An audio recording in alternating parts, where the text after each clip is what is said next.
Muy buenas noches, buenas tardes tengan todos ustedes.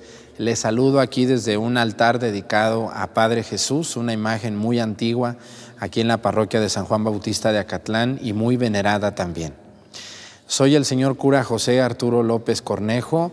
Les mando un saludo y mi oración por todos ustedes. Sean bienvenidos a estas transmisiones de la homilía del domingo hasta todos sus hogares, sus celulares, sus tabletas, sus pantallas y en cualquier otro dispositivo que me hagan el gran favor de verme. Me da muchísimo gusto saber que muchos de ustedes siguen con atención estas transmisiones y me animan a seguir adelante en la evangelización a través de las redes sociales. Les mando un saludo a todas sus familias, a los enfermitos que están por ahí en su cama, en un hospital, a las personas que me ven desde su trabajo, incluso desde una cárcel, también a todas las personas que fuera de México me hacen el favor de su atención, a Europa, parte de Asia y también a todo Sudamérica, Centroamérica y Norteamérica. Y no se diga a todas las personas que desde México sé que ven estas transmisiones.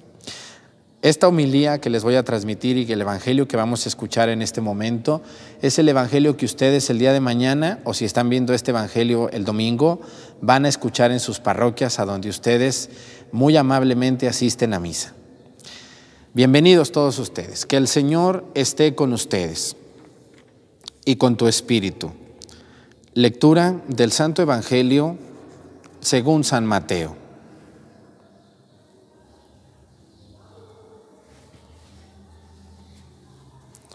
Gloria a ti, Señor.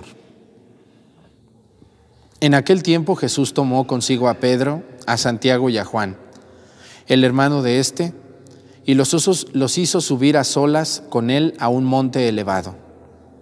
Ahí se transfiguró en su presencia.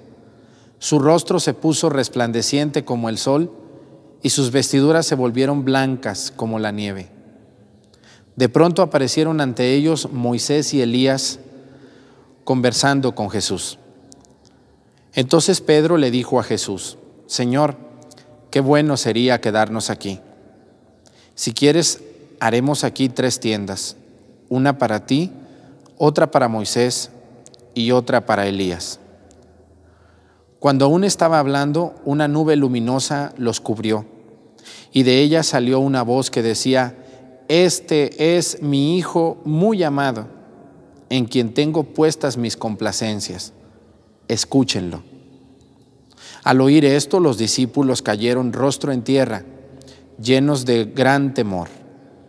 Jesús se acercó a ellos, los tocó y les dijo: Levántense y no teman. Alzando entonces los ojos, ya no vieron a nadie más que a Jesús. Mientras bajaban del monte, Jesús les ordenó: No le cuenten a nadie lo que han visto hasta que el Hijo del Hombre haya resucitado de entre los muertos. Palabra del Señor. Gloria a ti, Señor Jesús. Esta escena del Evangelio la titulamos como la escena de la transfiguración del Señor. La palabra trans quiere decir cambio. Figuración viene de figura o rostro. Por lo tanto, estamos hablando del cambio de la figura de Jesús. El Evangelio comienza diciendo: en aquel tiempo Jesús tomó consigo a 3 personas, Pedro, Santiago y Juan. ¿Por qué estas personas, por qué Jesús toma consigo a estos 3 personajes? A ver, Jesús tiene 12 apóstoles que están con él y muchos discípulos, más de 70, nos dice la Sagrada Escritura, 72 discípulos y muchísimos seguidores. ¿Por qué Jesús toma consigo a Pedro, Santiago y Juan? ¿Por qué no tomó a San Judas, a Tomás y a Felipe? ¿O por qué no tomó al otro Santiago, al otro Simón y a Judas Iscariote? No sabemos, son preguntas que no podemos responder. Lo que sí les puedo decir es que Jesús tomó consigo a Pedro, Santiago y Juan. ¿Por qué, Padre? A lo mejor eran los más cercanos a él, a lo mejor eran con los que mejor se la llevaba, o a lo mejor era a los que les iba a encargar algo nuestro Señor de manera más directa. No sabemos si alguno de ellos era su primo, era su pariente cercano. No entendemos, son cosas que no podemos responder, pero sí tenemos que tener claro que Jesús toma a 3 de los 12 y dice el Evangelio que los llevó a un monte elevado. Ese monte en la Tierra Santa, cerca de la ciudad de Tiberíades actualmente, a la que pude ir gracias a Dios, se llama el Monte Tabor. El Monte Tabor es un cerro muy elevado, lleno de muchísima vegetación, donde actualmente la gente sube a orar y donde actualmente se encuentra una iglesia. Esta iglesia se llama la Iglesia de la Transfiguración. Ese lugar lleno de mucho aire, de mucha vegetación, a un ladito del lago de Genesaret o del lago de Galilea, Jesús se va a transfigurar. Cuando vamos al Evangelio, este domingo a misa, pudiéramos decir, bueno, ¿y este Evangelio a mí qué me dice? ¿Este Evangelio a mí para qué me sirve? No hay ningún milagro de Jesús, no hay ninguna conversión, no hay ningún personaje sobresaliente al cual Jesús le cambie la vida o le cambie la manera de pensar o de ver o de vivir. No existe ese cambio. Lo que vamos a ver aquí, y esto es algo muy importante, después de que Jesús anuncia su pasión, Jesús se va a presentar delante de sus apóstoles. No sabemos si estos apóstoles querían saber de Jesús algo. Van a presentársele Jesús y les va a demostrar de que no solamente es hombre. Jesús había hecho algunos milagros, todavía no los más grandes de su vida, pero sí Jesús se les presenta ahora con un rasgo muy importante. Jesús tocaba a las personas, Jesús les predicaba, Jesús les enseñaba, les transmitía el mensaje de Dios Padre Todopoderoso, pero no había habido ninguna manifestación de que Jesús, así como es hombre, porque pues lo están viendo, es un hombre, nadie lo duda. Lo que sí tenían dudas es cuál era la misión de Jesús, por qué Jesús estaba aquí, qué quería Jesús con ellos. La respuesta es la siguiente: el Evangelio de la Transfiguración del Señor, podríamos decirle que es el Evangelio de la manifestación de la divinidad de Jesús.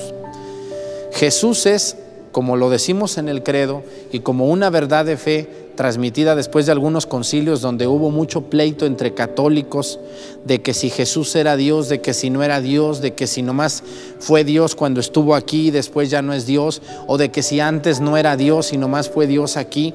Todas esas dudas que para nosotros ya es muy fácil decirlo porque nos basamos en esos estudios, lo afirmamos, pues para esas personas no. Yo estoy seguro que los apóstoles se cuestionaban muchas veces y decían, a ver, pues el maestro hace muchísimos milagros. ¿Es Dios o es el Hijo de Dios?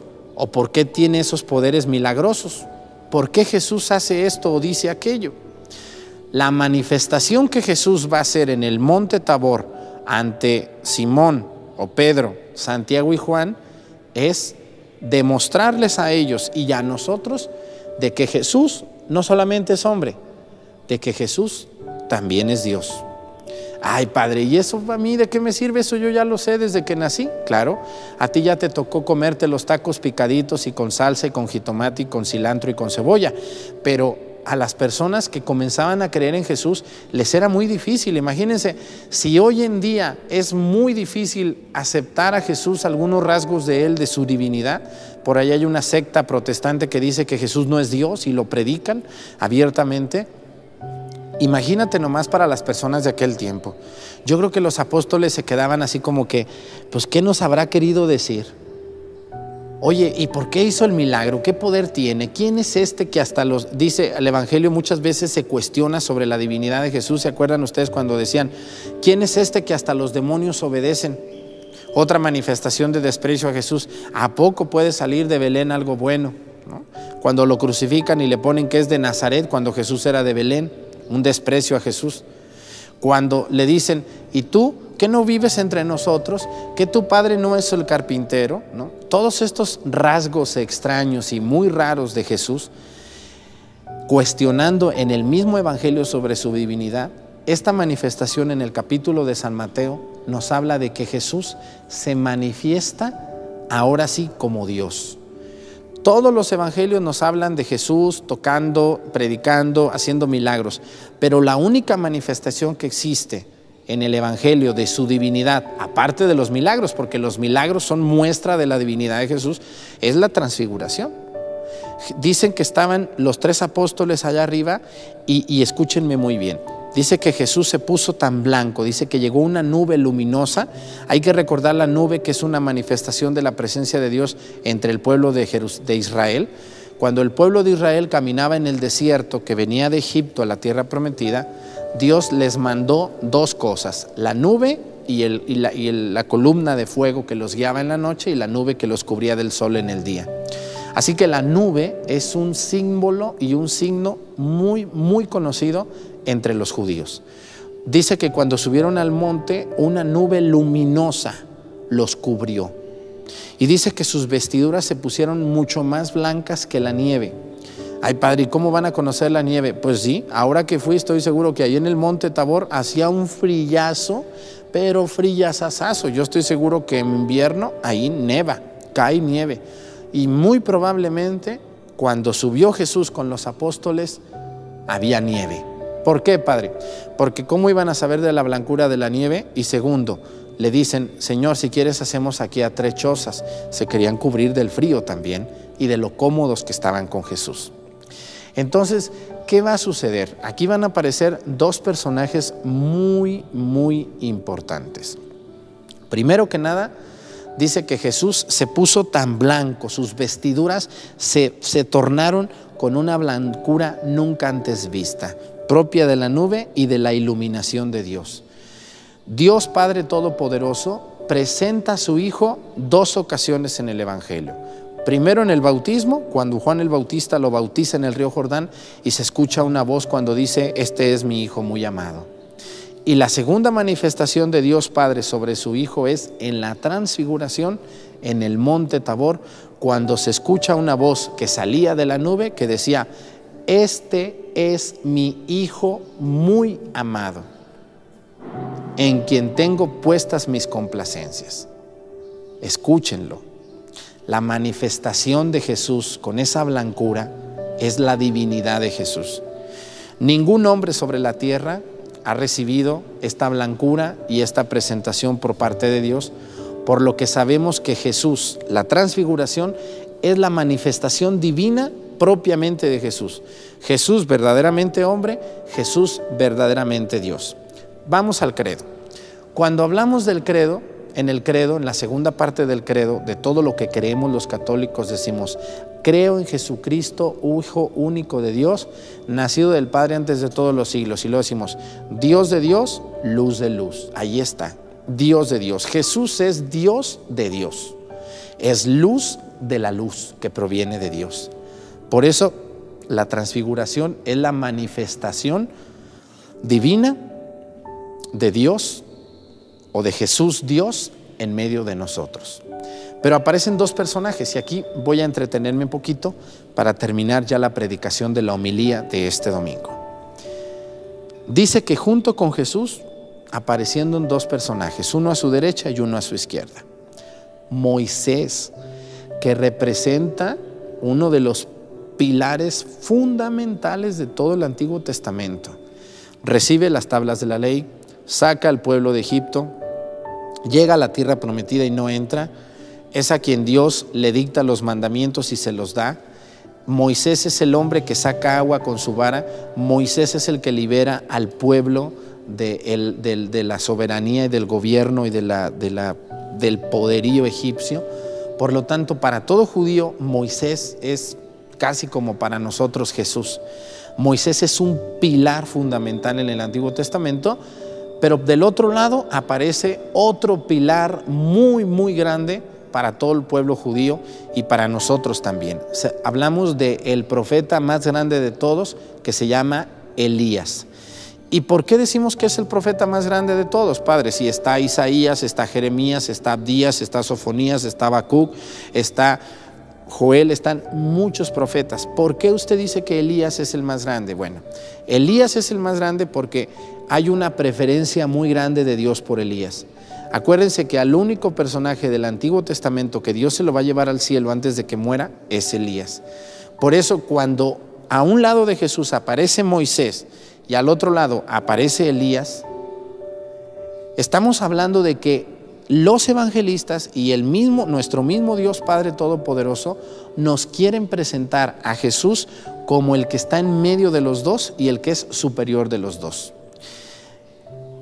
Es decir, aquí hay uno más importante que Elías, aquí hay uno más importante que Moisés. Algunas veces escuchamos en el Evangelio esta frase y estamos hablando de que Jesús se pone en medio de los dos y, ojo, muy importante, dice que estaban agachados, yo creo que encandilados de tanta luz, lo que es Simón o Pedro y también Santiago y Juan se quedaron todos encandilados, pues era una luz tremenda. Entonces yo creo que Jesús los vio agachados y Jesús se agacha y les dice: levántense, ¿por qué tienen miedo? No tengan miedo. Se llenaron de miedo. Pues ¿quién no va a tener miedo al ver esa luz y ver esas palabras? Claro, hasta yo tengo miedo y también ustedes. Si nos asustamos de otras cosas, pues también del poder de Dios a veces el temor se puede apoderar de nosotros. Y escúchenme muy bien, aquí viene una frase muy interesante. Dice que se escuchó una voz del cielo que dijo: este es mi Hijo muy amado, en quien tengo mis complacencias. ¿Por qué el evangelista San Mateo presenta a Jesús en medio de Moisés y Elías? Porque el evangelista San Mateo nos quiere dar a conocer que el importante es Jesús, que lo que hizo Moisés es muy grande y muy sobresaliente, y las predicaciones y la vida de Elías también es muy grande y muy sobresaliente, pero no más que Jesús. Lo que San Mateo nos quiere dar a entender es que Jesús es el verdadero Mesías y es al que verdaderamente tenemos que esperar, seguir y escuchar. Por eso dice: este es mi Hijo muy amado, escúchenlo. La voz de Dios no dice: y también escuchen a Moisés y a Elías, también a ellos dos yo los quiero mucho. Claro que Dios los quiere mucho, pero no los presenta. No está diciendo: también aquí está Moisés y también aquí está Elías, quiéranlos mucho a ellos dos. No. Ellos no hablan, ellos se presentan a un lado de Jesús, se presentan a un lado de Jesús, se están presentando y están diciendo: el verdaderamente importante es el que está en medio de nosotros dos, Jesús de Nazaret. Este hombre llamado Cristo, este hombre llamado Jesús, el ungido, el Mesías, es el importante. Escúchenlo a él. Entonces dice que cuando se levantaron y abrieron los ojos los apóstoles, medios dormidos, medios encandilados, sin saber lo que estaba pasando, ya no vieron las imágenes. Pero hay una palabra muy hermosa de Pedro cuando dice: si quieres hacemos 3 chozas, Señor, estamos muy a gusto aquí. Claro que sí, pues ¿cómo no van a estar a gusto? Imagínense quién tuvo la dicha de ver a Moisés y a Elías junto con Jesús. Solo estos 3 hombres: Simón o Pedro, Santiago y Juan. Por eso las chozas, por eso estamos a gusto. Así como ustedes cuando van a una oración, a un retiro, a un lugar y se sienten muy a gusto en la presencia de Dios, dicen: yo quisiera seguir aquí un ratito más, me siento tan a gusto, qué bonito está aquí. Permíteme, Señor, seguir contigo. Y no se puede, ¿no? A veces los momentos muy intensos de la presencia de Dios son breves y hay que disfrutarlos. Así como estos 3 disfrutaron este momento breve, ahora que yo fui a Tierra Santa, hubo varios momentos así muy intensos, pero fueron muy, muy fugaces, como la transfiguración. Aunque Pedro quería seguirle, Jesús dijo: ya no, se acabó. Un ratito, de lo bueno poco, y ya. Pero ojo, quiero fijarme en algo que me da poquita risa. Cuando termina el Evangelio de San Mateo que escuchamos hoy, dice que cuando descendieron del cerro, Jesús les dijo: no le cuenten a nadie nada de lo que han visto hasta que el Hijo del Hombre resucite de entre los muertos. Y yo creo que se quedaron estos así de ¿cómo que de resucite de entre los muertos? Pues ¿cuándo va a resucitar? ¿O qué es eso de resucitar? Para nosotros ya entendemos la resurrección, pero estos pobres, pues ¿qué sabían si Jesús andaba caminando con ellos y les dijo: ahora que resucite, ya ustedes pueden decir lo que aquí pasó, pero antes no digan? Imagínense cómo estaban estos de embotados, estos pobres, y nosotros que tenemos las escrituras y todo, a veces no entendemos, nos quedamos así como que, pues ¿sabe ahora qué pasó? Imagínense ahora haber visto la escena y luego escuchar: pero no le cuenten a nadie hasta que haya pasado la resurrección de los muertos. Pues pobre hombre. Imagínense cómo bajaron estos 3. Así que a veces podemos estar nosotros en el lugar de ellos 3. Unos encandilados, no entendemos la palabra de Dios. Otros temerosos, le tememos a Dios, pero nos quedamos con el temor y no brincamos al amor. Otros confundidos. Ay, Señor, pues ¿cómo está eso de la resurrección? No le entiendo. A ver, explícame otra vez. ¿Cómo que vas a resucitar de entre los muertos? Otros estamos muy a gusto con el Señor y le decimos, vamos a hacer 3 chozas para que nos quedemos aquí a dormir. Estamos muy a gusto. Otros estamos así como que apáticos o nomás viendo, como los otros 2 apóstoles que estaban ahí, que no dicen nada, pero estuvieron presentes, todo lo vieron, todo lo vivieron, pero quién sabe cómo lo hayan tomado, no entendemos, porque el que nos narra la transfiguración, que es San Mateo, no estuvo en la transfiguración. Él recibió la narración de Pedro, Santiago o Juan, porque él no estuvo. Entonces, no sabemos exactamente las actitudes que cada uno podemos tomar. Lo que yo les quiero invitar a todos ustedes es que veamos a Jesús como verdaderamente Dios, como verdaderamente hombre y como el elegido de Dios cuando nos dice, este es mi Hijo muy amado, escúchenlo. ¿Dónde podemos escuchar a Dios? En nuestro corazón, en el sagrario, en la palabra, en la misa del domingo y en las misas de todos los días, en una confesión bien hecha. Incluso en el prójimo que cuando nos quiere nos ayuda a entender a Dios. Podemos escuchar la voz de Dios en un buen sacerdote que nos predica, incluso que nos llama la atención. La palabra de Dios no siempre es bonita y blandita. No es el que te adula y el que te da por tu lado. A veces quien te dice las cosas con claridad también te quiere y te las dice porque te ama. La palabra de Dios es dura, a veces dura, muy dura, pero tenemos que aceptarla con corazón y con cariño. Este es el segundo domingo del tiempo de la Cuaresma, del ciclo A, de este año 2020, este día 8 de marzo. Me da muchísimo gusto haber estado con ustedes en esta transmisión de la homilía del domingo 8 de marzo. Espero que les guste, que puedan compartir esta homilía con sus amistades, con sus compañeros. Sé que algunos de ustedes se reúnen en sus grupos parroquiales a verla, lo cual a mí me halaga y me hace sentir que vale la pena el esfuerzo que hacemos para grabar, editar, arreglar el volumen, mejorar la imagen y todo lo que implica hacer un video. Sé que algunos de ustedes quieren videos muy frecuentes, pero hay que entender que esto implica mucho tiempo, mucha paciencia, mucha edición. No nomás es grabar y subir así nomás.